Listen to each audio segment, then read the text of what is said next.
অষ্টম শ্রেণীর সকল শিক্ষার্থীবৃন্দ, ইনস্টিটিউট অফ বেসিক ম্যাথসের পক্ষ থেকে সকলকে স্বাগত। আজ আমি তোমাদের গণিতের 11 অধ্যায়ের যে প্রশ্নের উত্তরগুলো ছিল, 11 অধ্যায়ের যে অঙ্কগুলো আমি গতদিন করে দিয়েছিলাম, সেগুলোর পর থেকে বাকি আরও কিছু অঙ্ক করাবো। আমি বই থেকে কিন্তু এখনও পর্যন্ত তোমাদের কোনো অঙ্ক করাইনি। আমি শুধুমাত্র তোমাদের মৌলিক আলোচনা করেছিলাম একটি ক্লাসে, 2টি ক্লাসেই মৌলিক আলোচনাগুলো করে আসছি, এবং দ্বিতীয় ক্লাসটায় তোমাদের একটি সূত্রের মাধ্যমে কিছু গড় নির্ণয়ের প্রক্রিয়াগুলো শিখিয়েছিলাম। আজকে আমি ওই গড়েরই আরও কিছু অংশ আছে, সেগুলিকে শেখাবো। যেমন দেখো, আমি গতদিন তোমাদেরকে দেখিয়েছিলাম যে এক সারির তথ্যে, মানে অবিন্যস্ত তথ্যের,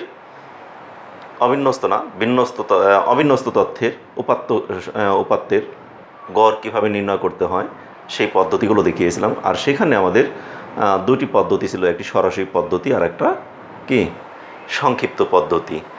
এখন সেই 2টি পদ্ধতির অঙ্কগুলো তোমাদেরকে গতদিন আমি দেখিয়ে দিয়ে আসছিলাম, কিন্তু আজকে আমি তোমাদেরকে আবার দেখাবো শুধু এক সারির তথ্যের মধ্যেই যদি গণসংখ্যা নিবেশন থাকে। যেমন তথ্য কত ধরনের হতে পারে, যেমন মনে করো এক্স সমান সমান 20, 28, 12, 15, 23, 14, 30, এরকম এক্সেট্রা এক্সেট্রা, এরকম কতগুলো তথ্য দেওয়া আছে। এগুলি কি বিচ্ছিন্ন তথ্য না? বিচ্ছিন্ন মানে বিন্যস্ত করা নাই, মানে সাজানো নাই। তাহলে এই তথ্যগুলোর ক্ষেত্রে গড় কীভাবে নির্ণয় করতে হয় সরাসরি পদ্ধতিতে, সেটা তোমাদেরকে শিখিয়েছিলাম। কীভাবে, যদি সবগুলো তথ্যকে যোগ করে যতগুলো উপাত্ত আছে ঠিক ততগুলো সংখ্যা দ্বারা তত দ্বারা ভাগ করলেই গড় পাওয়া যায়। এটা গতদিন আমি তোমাদেরকে দেখিয়েছিলাম। এখন এটা গেলো আমাদের এক সারির তথ্য, তাই না? এবার এই এক সারির তথ্যের মধ্যেই আমাদের কিন্তু দেখবা কিছু কিছু ক্ষেত্রে আছে এক সারির তথ্যই কিন্তু সেটা আছে গণসংখ্যা নিবেশন, গণসংখ্যা দেওয়া আছে। যেমন কোনো একটি শ্রেণীতে মনে করলাম 10 জন শিক্ষার্থী আছে, 10 মার্কস পাইছে, 10, 12, 15, 30, বা এখানে দিলাম মনে করো 10, 15 ধরি, 15, 20, 25, 30, এরকম আছে আমাদের এক্সের মান। কিন্তু এই মানগুলোর মধ্যেই গণসংখ্যা দেওয়া আছে, মনে করলাম 2, 5, 7, 3, 1, মনে করলাম এরকম গণসংখ্যা দেওয়া আছে। তাহলে এই জাতীয় অঙ্কের ক্ষেত্রে গড় কীভাবে নির্ণয় করতে হয়, আর এই তথ্যগুলোকে কী বলা হয়? এটাও কিন্তু এক সারির তথ্যই। এখানে কোনো শ্রেণী দেওয়া আছে নাই। শ্রেণী বলতে কোনটাকে বলা হয় ক্লাস বা শ্রেণী হলো 10 থেকে 20, 20 থেকে 30, 30 থেকে 40, এগুলিকে বলা হয় শ্রেণী। তাহলে এরকম শ্রেণীভুক্ত যে অঙ্কগুলো সেগুলিকে বলা হয় বিন্যস্ত পাত্য, বা আমরা যেটাকে বলি অবিচ্ছিন্ন। তাহলে এই তথ্যগুলো অথবা শ্রেণীব্যাপ্তি সম্পন্ন যে উপাত্ত, তাহলে এই তথ্যের ক্ষেত্রে আমাদের গড় একরকম। তাহলে আমরা তথ্য 3 ধরনের জানি। সেটা হলো, একটা হলো শুধুমাত্রই এক সারির তথ্য, আর একটা হলো কি এক সারির গণসংখ্যা নিবেশন, অর্থাৎ এক সারির তথ্যেই যদি গণসংখ্যা নিবেশন দেওয়া থাকে তখন ওইটাকে বলা হয় বিচ্ছিন্ন গণসংখ্যা নিবেশন। এটা হলো শুধু বিচ্ছিন্ন, আর এটা হলো বিচ্ছিন্ন গণসংখ্যা নিবেশন, আর এটা হলো অবিচ্ছিন্ন গণসংখ্যা নিবেশন। এটা অবিচ্ছিন্ন, এটা বিচ্ছিন্ন নাই, এটা শ্রেণীব্যাপ্তি দেওয়া আছে। তাহলে 3 ধরনের উপাত্ত থাকে আমরা জানি। তাহলে এই উপাত্ত, এরকম উপাত্তের গড় আমরা গতদিন তৈরি করে দেখাইছি, কিন্তু আজকে এই জাতীয় উপাত্তের গড় কীভাবে নির্ণয় করতে হয় সেই সূত্রগুলো, সেটা সরাসরি পদ্ধতি হোক, তারপর তোমার সংক্ষিপ্ত পদ্ধতি হোক, 2 পদ্ধতি আমরা অঙ্কগুলোকে দেখাবো। তা ঠিক আছে, আগে আমি একটা সূত্র লিখে তারপর অঙ্কগুলো করি, ঠিক আছে?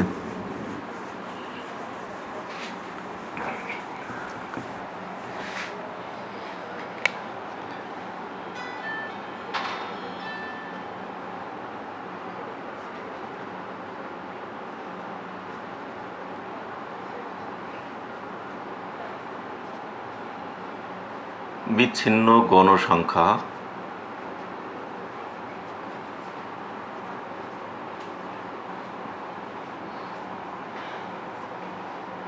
ক্ষেত্রে গড়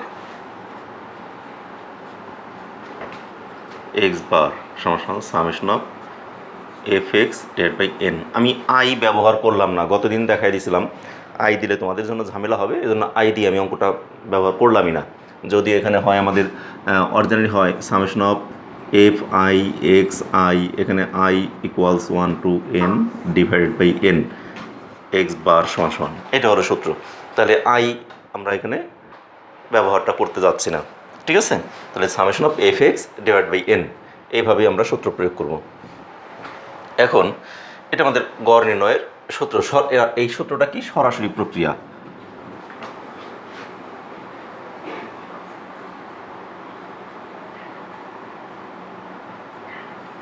সরাসরি প্রক্রিয়া, ঠিক আছে। অথবা আরেকটা আছে এই গড় নির্ণয়েরই আরেকটা সূত্র, A plus summation of F D divide by N. Summation of F D divide by N. তাহলে এখানে এটা হলো সংক্ষিপ্ত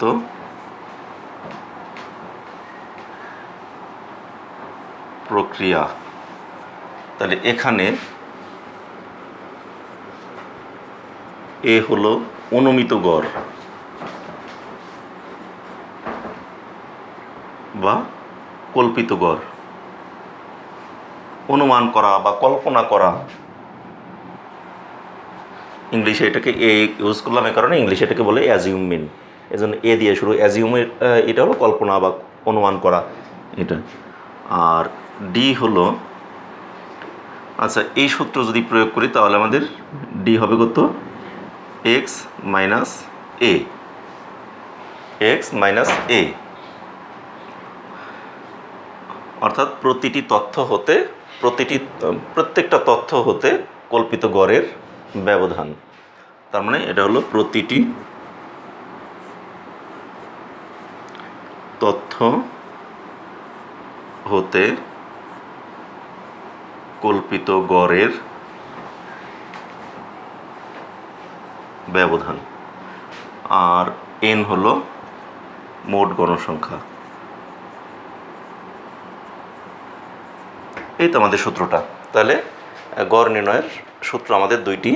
এখন এটাকে আরও এক্সটেনশন আছে, ইচ্ছা করলে এখানে আমরা ইনটু সি দিতে পারি। যদি এখানে সি দেই তাহলে এখানে আবার ডিভাইডেড বাই সি হয়ে যাবে। সিটা হলো ক্লাস ইন্টারভ্যাল, মানে সি অথবা আই ব্যবহার করে। যদি আমরা এখানে সূত্রের মধ্যে আই ব্যবহার করি তাহলে এখানে আমাদের আই না দিয়ে সি দেওয়াটা উত্তম। অথবা কখনো কখনো এইচ, স্মল এইচ ব্যবহার করা হয়, তবে সি দিয়ে দিলে আমাদের বেটার। ক্লাস ইন্টারভ্যাল বোঝায়, ক্লাসের প্রথম অক্ষর সি, এই জন্য আমরা সি দিয়ে দিতেও পারি। তবে ওই প্রক্রিয়া আমরা এখনও গেলাম না, ওটা আমরা পরবর্তী ক্লাসে এগুলো আমরা শিখব। তাই এখানে আমরা এই দুইটি সূত্রই দিয়ে নিলাম। এই দুইটি সূত্র প্রেক্ষিতে আমরা কিছু অঙ্ক করি একটা। এখন অঙ্কটাকে আমি এই সাইডে ছোট্ট করে একটা প্রশ্নটাকে লিখে সমাধানটা আমি দেখাবো।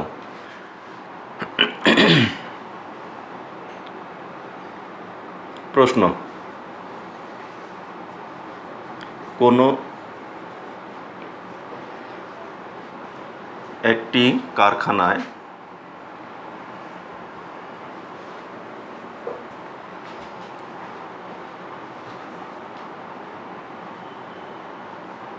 পনেরো জন শ্রমিকের দৈনিক মজুরি দেওয়া আছে।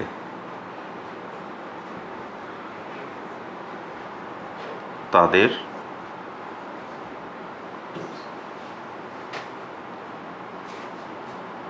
গড়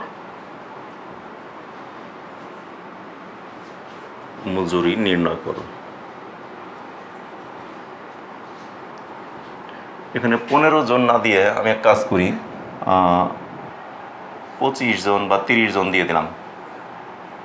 30 জন শ্রমিকের দৈনিক মজুরি দেওয়া আছে, তাদের গড় মজুরি নির্ণয় করো। এখানে আমাদের অঙ্কটা কি এরকম, প্রশ্নটা: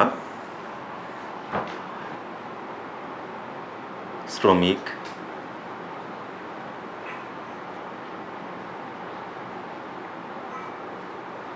মজুরি, আর এখানে হলো শ্রমিকের সংখ্যা।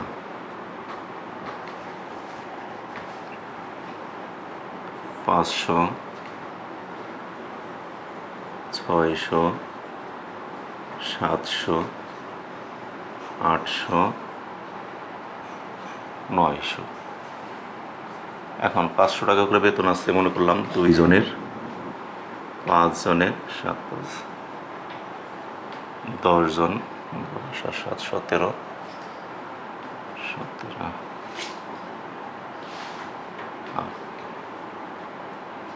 10 না, এখানে আরও বাড়াই দিই, 12 জন দিলাম, 7 5 12,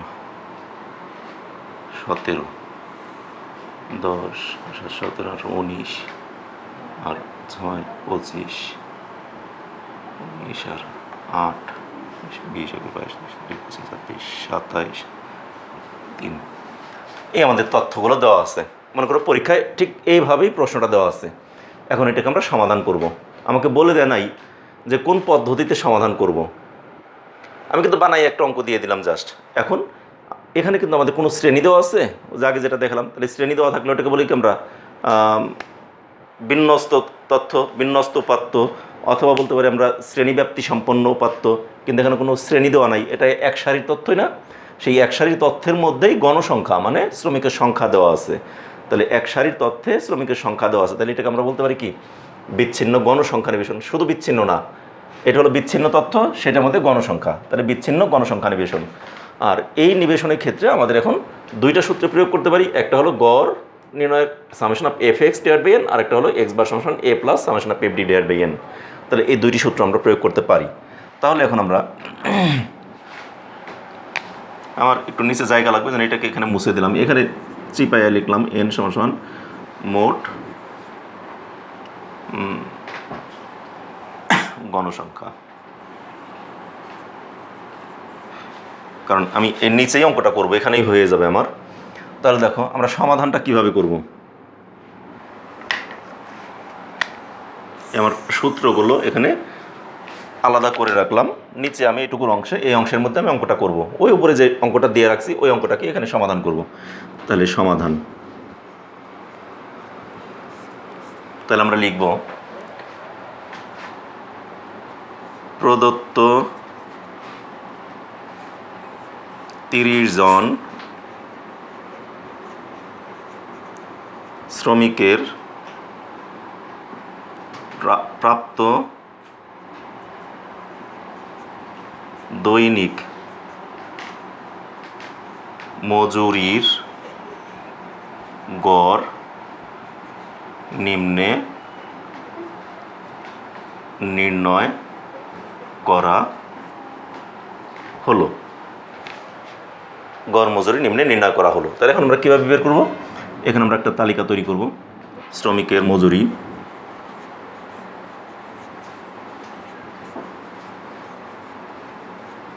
মজুরিকে আমরা কি দ্বারা? এক্স দ্বারা সূচিত করব।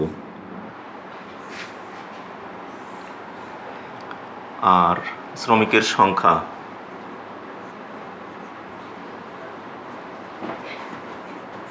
সংখ্যাকে এফ দ্বারা সূচিত করব। তাহলে এটা হলো আমাদের একটা ছক। সেই ছকের মধ্যে শ্রমিকের মজুরি কত কত দেওয়া আছে? 500। আচ্ছা, আমাদের বইতে কিন্তু, তোমাদের যে বইতে ইংলিশে কোনো অঙ্ক দেওয়া থাকবে না, এগুলি সবই থাকবে বাংলায় মনে হয়। আমি একটা কাজ ভুল করছি এখানে। হ্যাঁ, তোমাদের যত অঙ্ক, যত তথ্য লেখা সবগুলি বাংলায় লেখা থাকবে, বইয়ের সবগুলি বাংলায় লেখা আছে। তাহলে এই সংখ্যাগুলোকে আমরা শুধুমাত্র বাংলা করে দিব। এখানে আমি একটু বাংলায় করে দিই, ঠিক আছে? কারণ পরীক্ষাতে যেভাবে থাকবে তোমাদের সেভাবেই আমি শেখাবো, আমি অন্যভাবে কেন শেখাতে যাব। 500, 600, 700, 800, 900। তাহলে এখানে আমি দিয়েছি কত? 2, 5, 12, 8, 3। এই তথ্যগুলো তো এখানে দেওয়া আছে। তাহলে এখানে আমরা 500, তারপর 600, 700, 800, 900, এই তো আমাদের যা তথ্য দেওয়া ছিল সবগুলোকে লিখে ফেললাম, ঠিক আছে? আর গণসংখ্যা দেওয়া আছে কত? 2, 5, 12, তারপর 8, 3। দেখো এই সবগুলোকে যোগ করলে আমাদের কত পাই? 8 আর 3 11, আর 12, 11 আর 12তে হলো 23, 23 আর 5 23, 24, 25, 26, 27, 28, 29, 30। তার মানে n সমান 30। এই তো, তার আমাদের এক্স পেয়ে গেলাম, এফ পেয়ে গেলাম। এখন আমাদের এই সূত্র অনুযায়ী যদি আমরা সরাসরি প্রক্রিয়া করতে চাই তাহলে আমাদের দরকার কি? F x. তাহলে প্রত্যেকটা এফের সাথে প্রত্যেকটা এক্স গুণ করব, তাই না? তাহলে এখানে আমাদের দরকার হলো এফ এক্স, একটা লাইন আমাদের করতে হবে। এখানে আমরা লিখব একটা মোট, ঠিক আছে? তাহলে এখন এগুলিকে আমি একটা একটা করে যোগ করে ফেলি। যোগ আমি মুখে মুখেই করতে পারি। 5 দুগুণে 10, তারপরে 5 6 30, 7 12 84, 8 8 64, 3 9 27। এখন এই সবগুলোকে যোগ করে ফেলব। 1000 যোগ 3000 যোগ 8400, 8400 যোগ 6400 যোগ 2700 সমান সমান আসলো আমাদের। তাহলে এখানে মোট আসলো কত? এখানে সামেশন অফ এফ এক্স লেখার দরকার নাই, না লিখলেও পারি। এটা আমি মোট কথা তো লিখেই দিছি এখানে। তাহলে কত? 21500, এই তো। তাহলে আমাদের কিন্তু সামেশন অফ এফ এক্স পেয়ে গেলাম কত? 21500। তাহলে আমাদের অঙ্ক কিন্তু হয়ে গেছে। আমাদের দরকার কি? গড়, তাই না? এরপরে যে অংশটুকু সেটা কিন্তু আমরা করবো নিচে, কিন্তু আমার নিচে তো জায়গা নাই, যার জন্য আমি এই সাইডে করে দিলাম উত্তরটা, ঠিক আছে? এর পরবর্তী যে কাজটুকু করছি সেটুকু কিন্তু আমার এখানে আমি সাইডে করে দিচ্ছি, কিন্তু তোমাদের কিন্তু পরীক্ষায় খাতায় নিচে করবা। তাহলে লিখবা সুতরাং গড় সমান সমান summation of F x divided by N. তাহলে সামেশন অফ এফ এক্স মানে কি? এই এফ এক্সগুলোর সমষ্টি, সমষ্টি মানেই তো মোট। এই যে মোটের ঘরে আমরা এখানে লিখে দিচ্ছি, তাহলে এখানে তো কত? 21500 ডিভাইডেড বাই এন। কত? এন মানে কি? সবগুলো গণসংখ্যার যোগফল হলো এন। তাহলে গণসংখ্যা কত আছে? 30। তাহলে 30 দ্বারা ভাগ করলে যেটা আসে সেটাই। তার মানে আমাদের 21500কে ভাগ দেবো 30 দ্বারা, ভাগ 30 সমান সমান আসতেছে 716 টাকা। 716 টাকা, 66 6 6 6 এরকম 6 7 দিয়ে দিলাম, এত টাকা, ঠিক আছে? তাহলে আমাদের বলছে কি? তাদের দৈনিক গড় মজুরি কত, মানে এক একজনের। কারো মজুরি আছে 500 টাকা, কারো মজুরি 600, কারো 700, কারো 800, কারো 900, বিভিন্ন জনের বিভিন্ন মজুরি, ঠিক আছে? তাহলে 700 টাকা মজুরি আছে 12 জনের, 800 টাকা আছে 8 জনের, 900 টাকা আছে 3 জনের, 600 টাকা মজুরি 5 জনের, 500 টাকা মজুরি 2 জনের, মোট হলো 30 জন। তাহলে এখন আমাকে বলছে সবার অ্যাভারেজ অর্থাৎ গড় মজুরি কত? গড় মজুরি পেলাম কত? 716 টাকা 67 পয়সা। সুতরাং তাদের গড় মজুরি, শ্রমিকদের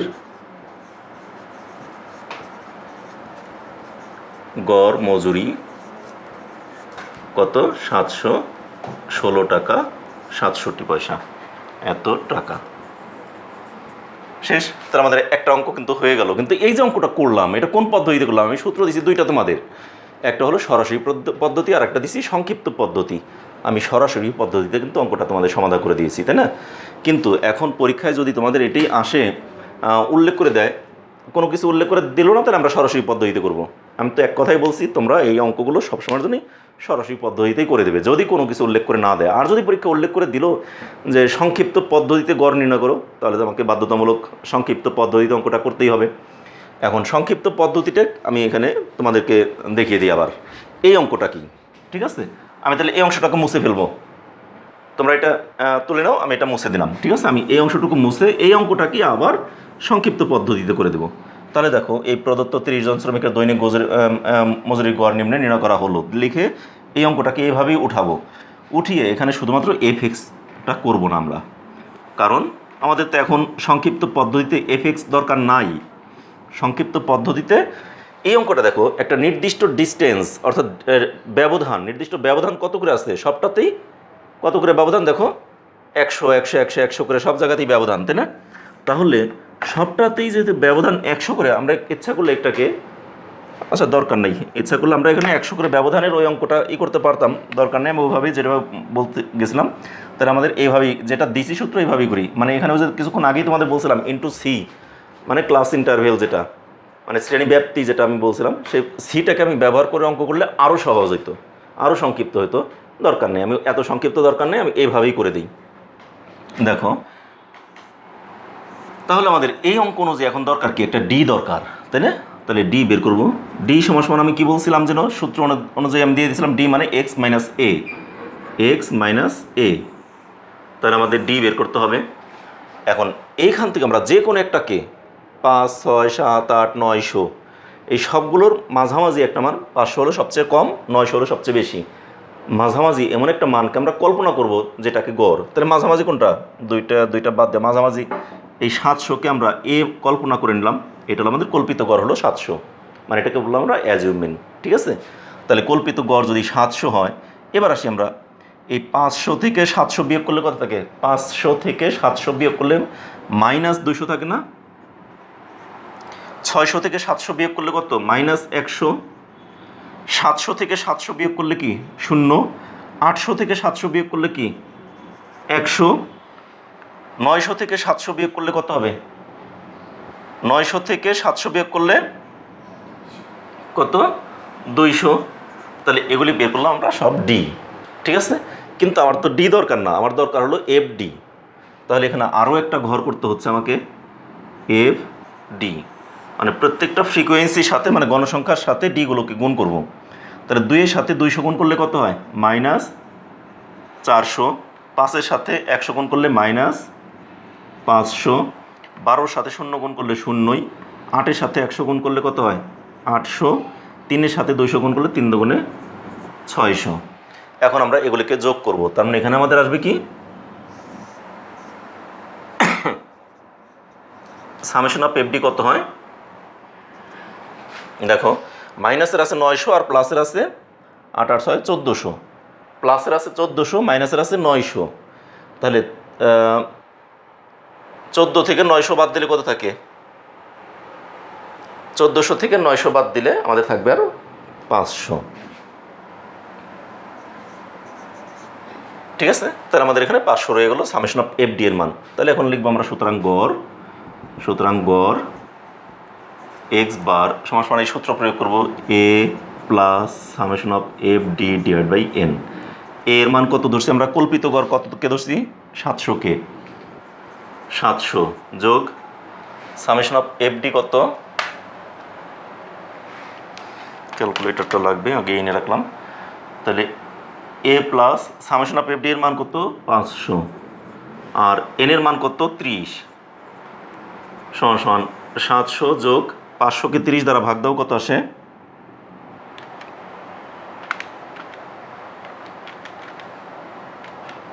16.67। তাহলে 700 সাথে এটা গুণ যোগ করলে কত হয়, 716.67। দেখো আগেও কিন্তু আমাদের তাই আসছিল রেজাল্ট, 716.67ই আসছিল আগের গড়টা। ঠিক আছে, তাহলে আমাদের গড় নির্ণয় আমরা দুইভাবেই করতে পারি। তাহলে উত্তর কি, শ্রমিকদের গড় মজুরি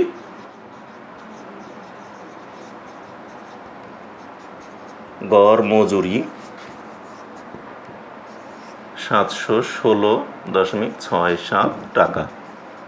তাহলে একটা অঙ্ক কিন্তু আমরা দুইভাবে করলাম, একটা হলো সংক্ষিপ্ত পদ্ধতি আর একটা হলো সরাসরি পদ্ধতি। কিন্তু সংক্ষিপ্ত পদ্ধতি তোমাদের কাছে একটু বড় মনে হচ্ছে, তাই তো, কিন্তু তোমরা যেভাবে খুশি সেভাবেই করতে পারো। এখন আমি তোমাকে আরেকটা কথা বোঝাই দেবো এইটার মধ্যেই, যদি আমাদের এইটাকে অন্য আরেকটা পদ্ধতিতে করতাম, সেটা করবে না তোমরা, আমি আগেই বলে নিচ্ছি, কিন্তু তোমরা ওইটা করবে না। তারপরেও আমি দেখে নিচ্ছি, আমি এখানে সূত্রে যেহেতু বারবার বলছিলাম যে এখানে একটা সি ব্যবহার করতে পারতাম, ইনটু সি। যদি ওখানে সি ব্যবহার করতাম তাহলে এখানেও আমরা একটা সি দিতাম। ঠিক আছে, তাহলে যদি সি ব্যবহার করতাম তাহলে এখানেও আমরা সি দিতাম, তাহলে তখন আমরা কি করতাম, এখানেও সি দিতাম।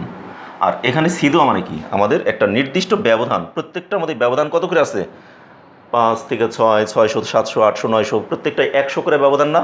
তাহলে এই মানকে যদি আমরা সি দ্বারা ভাগ করতাম, মানে 100 দ্বারা ভাগ করতাম, তাহলে কি -2, -1, -1, +1, +2 এরকম চলে আসতো না।